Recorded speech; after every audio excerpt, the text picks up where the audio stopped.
모르겠지만 혹시 본인이 받아봤던 금액 중에서 네. 최고 금액 이 정도는 벌어봤다 업다운 해도 될까요? 네. 알겠습니다. 200? 300? 350? 더 불러볼까요? 500?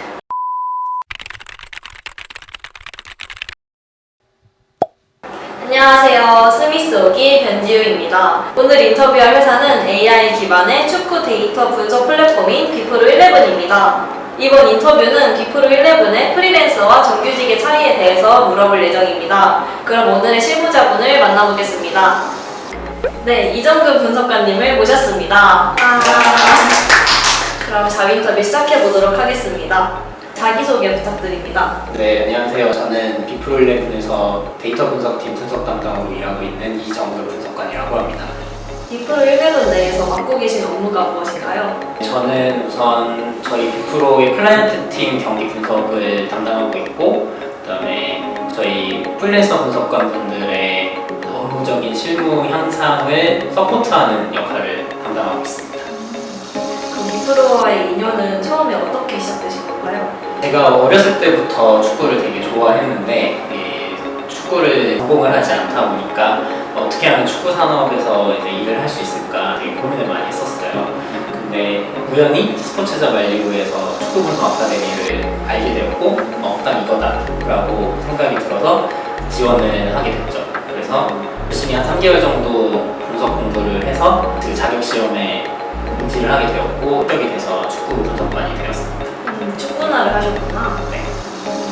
직업병이 있다면 혹시 어떤 게 있을까요? 직업병이라고 하면은 제가 축구를 하거나 아니면 볼 때 그냥 이전에는 그냥 즐기기만 했었는데 지금은 축구를 보거나 할 때 약간 머릿속에서 분석을 그냥 대략적으로 막 하는 그런 습관이 좀 있어요. 그래가지고 예를 들면은 누가 실수를 했다 그러면 너 골미스 하나 추가? 약간 이런 느낌으로 그런 식으로 마냥 즐길 수만은 없겠네요. 네.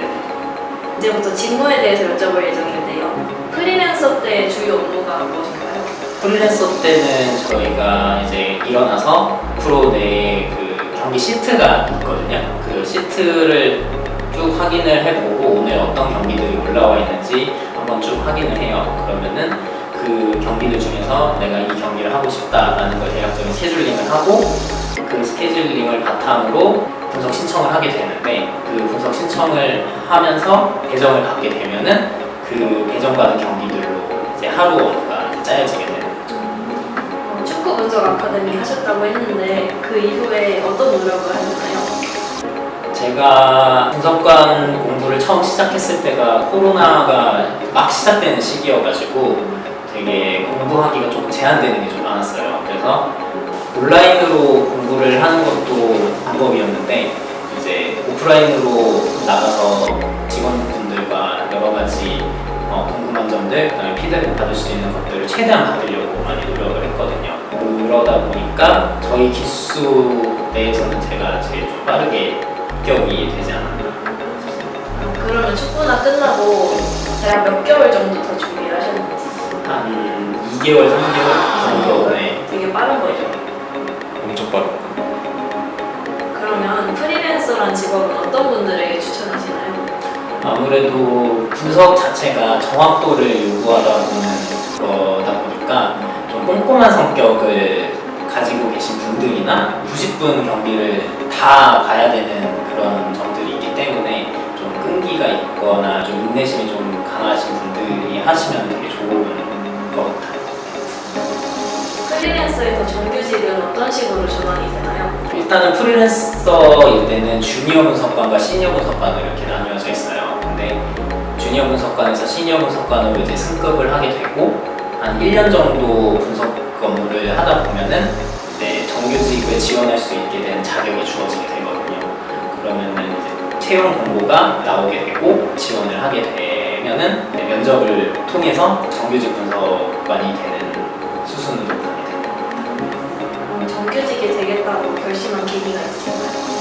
아무래도 수입적인 측면이나 직업에 대한 안정성이 제일 중요할 것 같은데 비시즌 기간에는 평균적으로 수입 잡히는 것보다 조금 더 좀 떨어질 때가 있거든요. 네, 어떻게 그 부분을 채워줄 수 있을까라고 고민을 했었는데 그 부분이 정규직 전환이 제일 좋을 것 같다라는 생각이 들어가지고 네, 정규직에 지원을 계속해서 하게 되었습니다. 정규직은 그럼 비시즌 상관없이 다 똑같나요? 어쨌든 기본급이 있고 기본급에서 이제 추가되는 수당이 있으니까 네, 지금 그 프리랜서 분들 하시는 것보다 훨씬 더 안정적인 수입으로 갈 수 있는. 다음 질문입니다.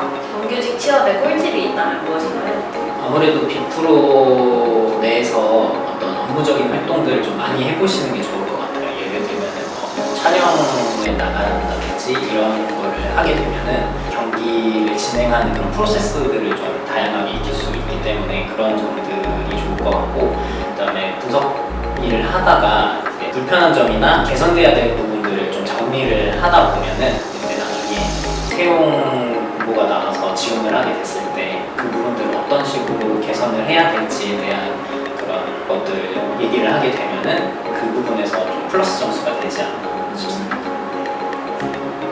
다음 질문입니다. 프리랜서 때와는 다른 정규직만의 특별한 일과가 있다면 무엇인가요? 아무래도 프리랜서 분들은 분석 일만 하고 그날 업무를 마무리하는 경우가 많은데 이제 정규직으로 전환이 되고 나서는 담당 회의를 이제 저희가 들어가게 돼요. 프리랜서 분들의 고충들이나 어떤 그 개선해야 될 부분들을 저희한테 이제 말씀을 해주시는 경우가 있어요. 그러면 그 부분들을 이제 회사 측에도 전달하는 소통자 역할을 저희가 하는 경우가 있기 때문에 그 부분에 대해서 좀 다른 부분인 것 같습니다. 아까 급여 차이 때문에 정규직으로 왔다는 말씀도 하셨는데 프리랜서와 정규직의 급여 차이가 큰가요? 정규직으로 전환이 되게 되면은 기본급에 준하는 분석을 하게 되고 나서 그 이후에 상여로 이제 받게 되는데 제가 받는 거는 프리랜서일 때보다 조금 더 많이 받는 경우가 좀 많습니다. 그럼 조심스럽지만 혹시 본인이 받아봤던 금액 중에서 네, 최고 금액 이 정도는 벌어봤다 없다고 해도 될까요? 네, 더 있습니다. 200? 어, 300? 어, 350? 어. 더 불러볼까요? 500? 500은 다운인데, 아, 그래요? 네, 다운인데 저보다 많이 버신 분들은 거기까지 가봤다고 했습니다. 야 모르겠어요. 네. 다음 질문 가겠습니다. 현장 업무는 주로 어떻게 구성되나요? 대부분 촬영으로 이루어져 있고요. 리그나 대회 경기 중에서 촬영이 필요하다는 판단이 들면은 이제 촬영을 나가서 경기 촬영을 하고 그 영상을 가지고 저희가 따로 다시 분석을 하고 그렇게 현장 업무를 진행하고 있습니다. 그럼 야외에서 업무를 하는 빈도는 어떻게 되나요? 한창 시즌일 때는 거의 주마다 촬영을 나가는 경우가 있거든요. 그래서 저희가 전국적으로 경기가 많기 때문에 분석관들 중에서 야외 촬영을 나가고 싶으신 분들을 이제 모집을 해서 업무를 이제 나가게 되는 거죠. 네. 이제부터 취업 부분으로 여쭤보겠습니다. 실무자님이 생각하시기에 분석관이라는 직업의 전망이 어떻게 되시나요? 해외에서는 이런 데이터 분석이라는 게 예전부터 되게 각광을 많이 받고 있어가지고 그 부분에 대한 인식이 되게 중요해졌다고 많이 알려져 있고, 그다음에 국내에서도 최근 들어서 이 데이터 분석에 대한 것들이 굉장히 중요하다는 인식들이 국내에서도 많이 이제 나오고 있어요. 구단들도 이제 코칭 스태프들이나 감독들이 이제 익혀가지고 경기 준비를 할 때 많이 활용을 하거든요. 프로산업 안에 그런 파이가 커지기 때문에 그런 부분에 있어서 전망은 굉장히 밝다고 저는 생각하고 있습니다.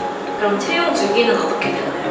저희 데이터 분석팀 같은 경우는 그 시니어 분석관들에 한해서 상시 채용으로 하고 있거든요. 시니어 분석관 분들이 열심히 분석을 하다 보면은 채용 공고가 올라왔을 때 지원을 하시면 됩니다. 공고는 스자발에 올라오나요? 아니요, 저희 전용 채널에 올라오게 되고 있습니다. 그럼 축구 분석 아카데미를 하는 것 이외에 또 다른 취업 루트가 있나요? 분석관으로 일을 하신다고 하시면은 아무래도 축구 분석 아카데미가 제일 좋은 루트라고 생각이 들고요. 다른 파트로 지원을 하시게 된다고 하면은 저희 프로 공식 SNS 인스타그램이 있거든요. 거기에 가끔씩 이제 그 채용 공고가 올라오게 되는데 그거를 보시고 지원을 준비를 하시면 될 것 같습니다. 저도 팔로우를 해야겠네요. 일을 하면서 가장 보람찬 순간이 어떠셨나요? 아무래도 저희 클라이언트들이 좋은 성과를 냈을 때 보람이나 성취를 되게 많이 느끼는 것 같아요. 그 팀이 뭐 승격을 하거나 우승을 했을 때 괜히 내가 분석한 경기가 잘 분석이 돼서 이 팀이 잘 된 게 아닐까라는 그런 생각이 들었을 때 기분이 좋고 보람을 많이 느끼고. 그러면 축구를 하시는 것도 잘 하시나요? 잘 하려고 노력하고 있고요. 네. 그다음에 저희 산에 그 팀 동아리가 있는데 거기에 자주 나가서 열심히 연습을 하고 있고 좋아하는 팀도 있어가지고 그 팀 열심히 응원하고 있습니다. 그럼 축구 좋아하는 팀은 어떤 팀이에요? 저는 K리그를 좋아하는데 저는 그래서 FC 서울 팬입니다. 네. 가장 좋아하시는 선수는 누군지? 저는 오스마르 선수를 가장 좋아합니다. 네. 이거는 안 내보내고 제가 축구 잘 모르겠어요. 다음 질문으로 넘어가겠습니다. 앞으로의 목표가 있으실까요? 지금보다 더 팀과 선수들 그리고 코칭 스태프들과 소통을 하면서 이 일을 하고 싶어요. 그래서 그렇게 하다 보면은 그 팀이 성취나 성과를 냈을 때 좋은 느낌을 많이 받을 것 같고 이전보다 더 보람차다라고 생각이 많이 들 것 같아서 그런 목표를 조금이나마 가지고 있습니다. 이제 마지막 부탁드리는 건데요. 축구 전력 분석관을 꿈꾸는 분들께 한마디만 부탁드립니다. 저희 분석관 분들을 보면은 정말 남녀노소 할 것 없이 다양한 연령층의 분석관 분들이 계세요. 축구를 배우시지 않았던 분들도 축구에 관심이 생기시고 이 분야에서 일을 하시려는 그런 목표를 가지고 오시는 분들이 되게 많기 때문에 물론 저도 비전공자에서 시작을 했고 그래서 축구를 꼭 굳이 배우지 않으셨더라도 열정이나 어떤 의지만 있으면은 주저없이 도전을 하셨으면 좋겠습니다. 인터뷰는 여기까지인데요. 소감도 여쭤보고 싶어서 혹시 인터뷰 해보니까 소감이 어떠세요? 많이 떨리네요. 아직도 떨리세요? 네, 아직 떨리는데 열심히 제가 말했던 것들로 미리 분석한 분들이 좀 더 분석관이 돼서 그런 풀들이 많아졌으면 좋겠습니다. 감사합니다. 여러분 현장에서 봐요. 안녕. 안녕. 네, 수고하셨습니다. 수고하셨습니다. 오늘 인터뷰할 회사는 바로 AI 기반